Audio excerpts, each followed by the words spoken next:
नमस्कार। शब्दूत में प्रदेश में चल रहे निकाय चुनावों की इस दौर के समय नेताओं की ओर से आरोप प्रत्यारोप चल रहे हैं और इसी बीच हमारे साथ हैं प्रदेश के पूर्व मुख्यमंत्री और वरिष्ठ कांग्रेस नेता हरीश रावत जी के सुपुत्र, जो कि पूर्व में प्रदेश कांग्रेस युवा कांग्रेस के अध्यक्ष भी रह चुके हैं, आनंद रावत। उनसे जानेंगे कि क्या स्थिति है और किस तरह से वो मुकाबला कर रहे हैं भाजपा का। सर्वप्रथम तो आप शब्दूत के दर्शकों को मेरा नववर्ष की हार्दिक शुभकामनाएं। और जहाँ तक बात है इस निकाय चुनाव की, तो इस समय पूरे प्रदेश में परिवर्तन की बयार चल रही है। पिछले 10 वर्षों से प्रदेश की जनता ट्रिपल इंजन की सरकार देख रही है। केंद्र में बीजेपी की सरकार, राज्य में बीजेपी की सरकार और अधिकतर निगम और नगर पालिकाओं में इनके चेयरमैन और मेयर विराजमान हैं।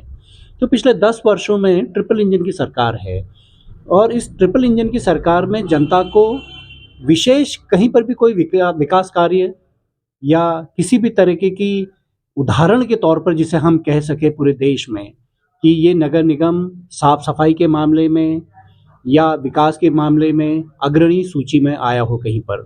आज भी पूरे देश में जो साफ सफाई के मामले में जो नंबर 1 नगर निगम है वो इंदौर का है, नंबर 2 सूरत का है और उत्तराखंड का कोई भी निकाय या कोई भी निगम या नगर पालिका स्वच्छता के मामले में उस सूची में नहीं आई है, जबकि ट्रिपल इंजन की सरकार रही यहाँ।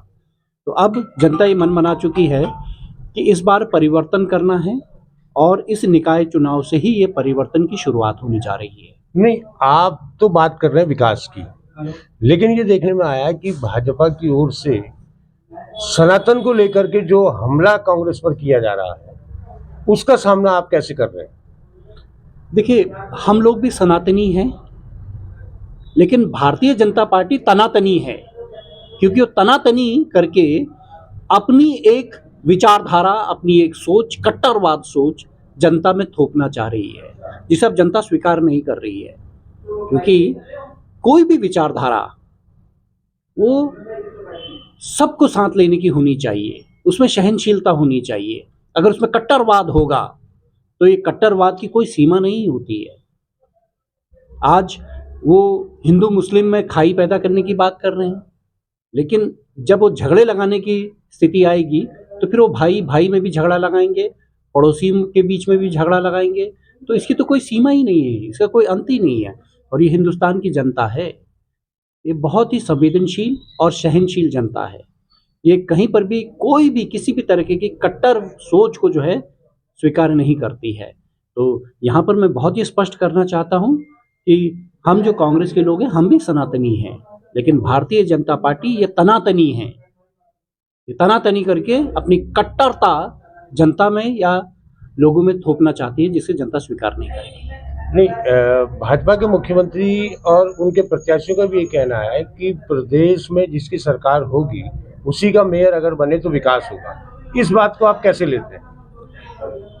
ये गलतफहमी है और कल हमने देखा कि मुख्यमंत्री पुष्कर सिंह धामी जी भी आए थे और वो भी इसी बात को कह रहे थे कि प्रदेश में भारतीय जनता पार्टी की सरकार है और आप निकाय चुनाव में भी कांग्रेस के प्रत्याशी को जिताइए, तो ट्रिपल इंजन की सरकार होगी तो विकास दुगनी गति से होगा। तो पिछले 10 वर्षों से ट्रिपल इंजन की सरकार तो है। और मैं यहाँ पर ये स्पष्ट कर दूं कि नगर निगम अपने आप में एक ऑटोनोमस बॉडी होती है, जिसके अपने आय के स्रोत होते हैं, चाहे वो कर के माध्यम से हो या फिर विभिन्न अलग अलग स्रोतों के मामले में हो। दूसरा, राज्य वित्त, चाहे वो जिस भी निगम में कांग्रेस का मेयर हो या किसी और विचारधारा का भी मेयर हो, तो राज्य वित्त का पैसा उसको मिलता ही मिलता है और जो 7वां वित्त है उसका पैसा भी मिलता है। इसके अतिरिक्त जो हमारा केंद्र का शहरी विकास मंत्रालय है, कुछ जो मेयर जो जागरूक हैं अपनी सोच को लेकर के और अपनी कार्यशैली को लेकर के, तो ऐसे जागरूक जो मेयर हैं वो सीधे तौर पर केंद्रीय शहरी विकास मंत्रालय से भी बजट लाने का काम करते हैं। मैं उदाहरण के तौर पर आपको कह रहा हूँ कि हल्द्वानी और देहरादून नगर निगम के जो मेयर रहे, तो उन्होंने अपने व्यक्तिगत प्रयासों से भी केंद्रीय शहरी विकास मंत्रालय से अपने अपने निगम क्षेत्र के लिए बजट लाए, जिसके अंतर्गत 2200 करोड़ रुपए हल्द्वानी नगर निगम के लिए स्वीकृत हुए और 15,000 करोड़ रुपए जो है वो देहरादून नगर निगम के लिए स्वीकृत हुए। उसमें राज्य सरकार का या मुख्यमंत्री का कहीं पर भी कोई रोल नहीं रहा। तो इसलिए यहाँ पर काशीपुर में अगर कांग्रेस का मेयर जीतता है तो निसंदेह हम लोग भी केंद्रीय शहरी विकास मंत्रालय के माध्यम से भी अपने नगर निगम क्षेत्र के लिए बजट लाने का काम करेंगे। तो हम कहीं पर भी ना मुख्यमंत्री के सामने ना राज्य सरकार के सामने हाथ फैलाने की स्थिति में होंगे, हम खुद में सक्षम होंगे। तो मैं ये जनता को कहना चाहता हूँ कि भारतीय जनता पार्टी इस तरह के जो वक्तव्य दे रही है कि राज्य में हमारी सरकार है तो निकाय में भी हमारी सरकार चुनिए तो दुगनी गति से विकास होगा, ये गलत फहमी है। क्योंकि पिछले 10 वर्षों में तो देख लिया हमने, कोई भी विकास कहीं पर भी नहीं हुआ। तो अब ये समय परिवर्तन का है और जनता परिवर्तन कराने का मन बना चुकी है। तो ऐसी स्थिति है, ये स्थिति क्यों आ रही है कि कांग्रेस छोड़ करके कुछ लोग भाजपा में जा रहे हैं? इसके पीछे क्या कमी कांग्रेस की ओर से कोई आप मानते हैं? देखिए, जो सत्ता पक्ष होता है वो तमाम तरह के प्रपंच करता है, कई तरीके के दबाव बनाने की स्थिति में होता है और कई तरीके के प्रलोभन देने की स्थिति में होता है। लेकिन यहाँ पर ये समझना चाहिए कि कोई भी राजनीतिक दल वो सामाजिक जो हित होते हैं या समाज के जो मुद्दे होते हैं, समाज के जो सवाल होते हैं, उनका तो निराकरण कर सकता है, उन सवालों के जवाब तो दे सकता है। लेकिन कोई भी राजनीतिक दल इतना सक्षम नहीं होता कि किसी के व्यक्तिगत सवालों का जवाब दिया जाए। तो ये जो लोग भी जा रहे हैं, इनके अपने कुछ व्यक्तिगत सवाल थे, इनके अपने व्यक्तिगत हित थे, जो विपक्ष में रहते हुए कांग्रेस के साथ पूरे नहीं हो रहे थे, तो इसलिए आज वो भारतीय जनता पार्टी में जा रहे हैं। तो अब ऐसे अगर लोग होते हैं और वो सभी दलों में होते हैं, जब कांग्रेस सत्ता में थी तो ऐसे भारतीय जनता पार्टी के लोग भी छोड़ करके आते थे। लेकिन जनता ये समझ रही है कि दल बदलू को कहीं पर भी कोई स्वीकार नहीं किया जाएगा। और यहाँ इस नगर निगम क्षेत्र में जो दो प्रमुख राजनीतिक दलों के प्रत्याशी हैं, कांग्रेस के प्रत्याशी संदीप सहगल साहब, जो एक निष्ठावान कार्यकर्ता हैं, एक निष्ठावान व्यक्ति है, जिस झंडे को इन्होंने शुरुआत में पकड़ा था आज भी उसी झंडे को लेकर के चल रहे हैं। जबकि भारतीय जनता पार्टी के जो प्रत्याशी हैं उन्होंने पिछले 2 साल में 2 दल बदल दिए, दल बदलू हैं। तो इसलिए जनता भी सीधे तौर पर तुलना कर रही है कि कौन निष्ठावान व्यक्ति है और कौन दल बदलू है, और जनता सीधी तौर पर जो है तुलना करके अपना वोट करेगी। भाजपा का काशीपुर में आप पर ये आरोप है, आपसे मेरा मतलब कांग्रेस पर ये आरोप है कि 40 में से 14 मुस्लिम प्रत्याशियों को उन्होंने टिकट दिया है कांग्रेस ने। तो इस आरोप पर आप क्या कहेंगे? देखिए, सर्वप्रथम हम पूरे जो 40 वार्ड हैं उनका जो परिसीमन है उसको भी समझने की कोशिश करते हैं। 40 में से 14 वार्ड ओबीसी के लिए आरक्षित हैं और लगभग 12 सीटें जो है वो महिलाओं के लिए आरक्षित हैं। और चूंकि भारतीय जनता पार्टी ने केवल, हमने जो 14 मुस्लिम प्रत्याशी उतारे हैं उनकी बात कही है, लेकिन भारतीय जनता पार्टी ये भी तो बताए कि वो जो महिलाओं का और ओबीसी वर्ग का जो है, जो कहती है कि वो हमारे पक्ष में है, मैं उनके संदर्भ में ये सवाल उनसे पूछना चाहता हूँ कि अगर भारतीय जनता पार्टी सही में ही ओबीसी वर्ग की और महिलाओं की हितैषी होती तो उनको यहाँ नगर निगम मेयर के पद पर किसी ओबीसी को या महिला को यहाँ पर प्रत्याशी के तौर पर उतारना था। और ऐसे उसमें मैं समझता हूँ कि उषा चौधरी जी सबसे सर्वश्रेष्ठ उम्मीदवार होती भारतीय जनता पार्टी की तरफ से, जो ओबीसी भी थी और महिला भी थी, और तीसरी जो सबसे बड़ी बात उनके पक्ष में जाती कि वो सिटिंग मेयर भी थी। तो भारतीय जनता पार्टी अगर सही में ओबीसी वर्ग की और महिलाओं की हितैषी थी तो उनको उषा चौधरी जी को यहाँ पर प्रत्याशी के तौर पर उतारना चाहिए था। तो अभी भारतीय जनता पार्टी इस सवाल का जवाब दे कि उन्होंने क्यों ओबीसी की और महिलाओं की यहाँ पर अनदेखी की। जबकि अगर मैं ये सवाल उठा रहा हूँ तो ये सवाल मेरी पार्टी पर भी बनता है, और मैं इस सवाल का जवाब देना चाहता हूँ कि कांग्रेस पार्टी ने कोटद्वार मेयर की सीट जो जनरल के लिए थी, वहाँ पर कांग्रेस ने एक महिला उम्मीदवार दी है, रंजना रावत जी, जबकि भारतीय जनता पार्टी की तरफ से पूर्व विधायक शैलेंद्र रावत जी वहाँ पर उम्मीदवार हैं। तो कांग्रेस महिलाओं की हितैषी रही है, ओबीसी वर्ग की हितैषी रही है और सर्व समाज को लेकर के चलने की बात करती है। तो इसलिए मैं भारतीय जनता पार्टी कि जो ये सवाल पूछ रहे हैं उनको सुझाव देना चाहता हूँ कि आप लोग अपने दृष्टि को ज़रा सा व्यापक तो रखिए, ज़रा देखिए तो सही कि आप जो सवाल उठा रहे हो वो सवाल कहीं आप ही पे ना भारी पड़ जाए। नहीं, आमतौर पर मेयर का चुनाव जो होता है वो लोकल और स्थानीय मुद्दों को लेकर के होता है। इस बार काशीपुर में ऐसा लग रहा है कि जैसे विधायक या सांसद का चुनाव हो रहा है। इसको विधायक और सांसद के चुनाव के स्तर तक जो पहुंचा दिया गया है, उसका स्थानीय मुद्दों पर क्या कोई प्रभाव पड़ेगा? निसंदेह, निसंदेह देखिए आज से हफ्ता भर पहले भारतीय जनता पार्टी के प्रदेश नेतृत्व की तरफ से बयान आया था कि हम अपने स्टार प्रचारकों की सूची में योगी आदित्यनाथ जी और राष्ट्रीय नेताओं को भी बुलाएंगे। लेकिन उसके बाद जब कांग्रेस ने उन पे सवाल दागने शुरू किए कि अगर आपके राष्ट्रीय नेता आएंगे इस स्थानीय निकाय चुनाव के प्रचार में तो आपसे राष्ट्रीय जो सवाल हैं वो भी पूछे जाएंगे। हम ये भी पूछेंगे आपसे कि अगर किसी व्यक्ति के पास कोई गाड़ी है और 5 साल बाद वो सेकेंड हैंड गाड़ी को बेचना चाहता है तो उस पर भी टैक्स दे रहा है।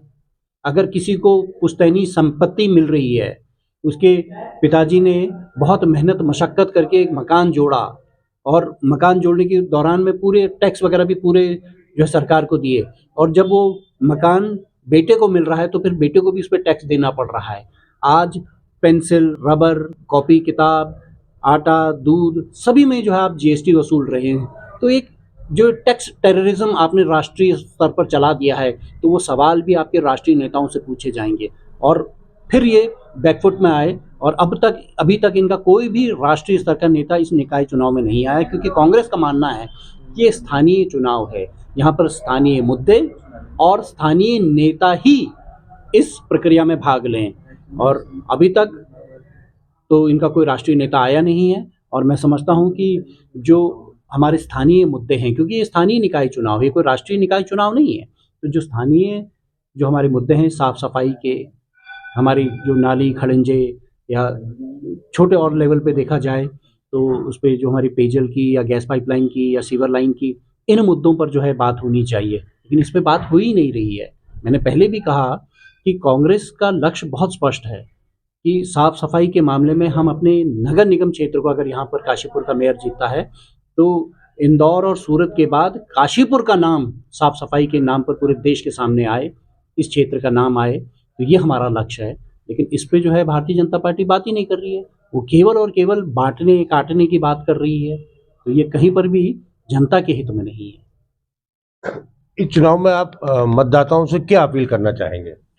मैं मतदाताओं से सिर्फ एक ही अपील करना चाहता हूँ कि ये स्थानीय निकाय चुनाव है और जो आपके स्थानीय मुद्दे हैं, आपके जो साफ सफाई के मुद्दे हैं, आपके निर्मलता के मुद्दे हैं, आपके नाली खड़ंजे के जो मुद्दे हैं, आपके जो सीवर लाइन के मुद्दे हैं, आपकी गैस पाइपलाइन पेयजल की जो योजना का पुनर्गठन होना है, इन मुद्दों को तवज्जो दीजिए और साथ ही साथ ये सवाल भी पूछिए कि 10 साल से भारतीय जनता पार्टी का मेयर यहाँ पर है, तो क्या इन 10 सालों में हो पाया? और जब नहीं हो पाया तो अब परिवर्तन का समय है। उनको देखा बारी-बारी, एक बार संदीप की बारी। यही हमारी अपील है यहाँ काशीपुर नगर निगम क्षेत्र के लोगों से। कानपुर में आज एक मुद्दा बड़ी तेजी से उभरा है। कांग्रेस के महानगर अध्यक्ष मुशर्रफ हुसैन के प्रचार के दौरान दिए गए एक भाषण को लेकर के भाजपा प्रत्याशी दीपक बाली और भाजपा की ओर से कड़ा प्रतिरोध दर्ज किया गया है। उस मुद्दे पर आप क्या कहना चाहेंगे? देखिए मुशर्रफ साहब हमारे महानगर के अध्यक्ष हैं और उन्होंने जो बात कही है उसका संदर्भ और परिप्रेक्ष्य दोनों समझने की आवश्यकता है। हम गांधी की पार्टी के लोग हैं, हमारी कार्यशैली में और हमारी बोलचाल में भी बदला या किसी तरीके का वैमनस्य या ईर्षा इस तरीके के शब्दों का कोई स्थान नहीं होता। लेकिन ये बदलते दौर की राजनीति हो रही है। अब भारतीय जनता पार्टी ने भी अपनी शैली बदल ली है, लेकिन आज भी हम लोग अहिंसा और गांधीवादी सोच के साथ चलने वाले लोग हैं क्योंकि हिंदुस्तान की जनता गांधी के विचारों को मानती है और केवल हिंदुस्तान की जनता ने, आज पूरे विश्व में गांधी जी के जो फिलॉसफी थी उसकी की बात हो रही है। क्योंकि आप देखिए ना, रशिया और यूक्रेन का युद्ध हो रहा है और गजा और फिलिस्तीन का क्या वो चल रहा है, तो पूरा विश्व आज गांधी की सोच पे चलने को जो है उसके बातों पे मानने को तैयार हो रहा है। तो ये हिंदुस्तान के लोग हैं, गांधी यहीं के थे, तो हम गांधी के लोग हैं और जो मुशर्रफ साहब ने भी जो बात कही है, वो संदर्भ उसको समझने की ज़रूरत है, क्योंकि भारतीय जनता पार्टी ने इस चुनाव को एक युद्ध की तरह पे ले रहे हैं। जिस तरीके से हमारी पार्टी के लोगों को प्रलोभन दे करके तोड़ रहे हैं और कई तरीके के समाज में बांटने की बातें कर रहे हैं, तो तमाम उन संदर्भों में हम ये बात कह रहे हैं कि लगातार हमारी हार हो रही है और उस हार का बदला लेने का समय आ गया है। और 26 तारीख को जब नतीजे आएंगे तो उस हार का बदला हमारी जीत से होगा। तो इसी परिप्रेक्ष्य में उन्होंने बात कही थी। बाकी जहाँ तक मैं समझता हूँ कि बदला, ईर्ष्या, वैमनस्य जैसे शब्द जो है कांग्रेस के लोगों के शैली में हो ही नहीं सकते।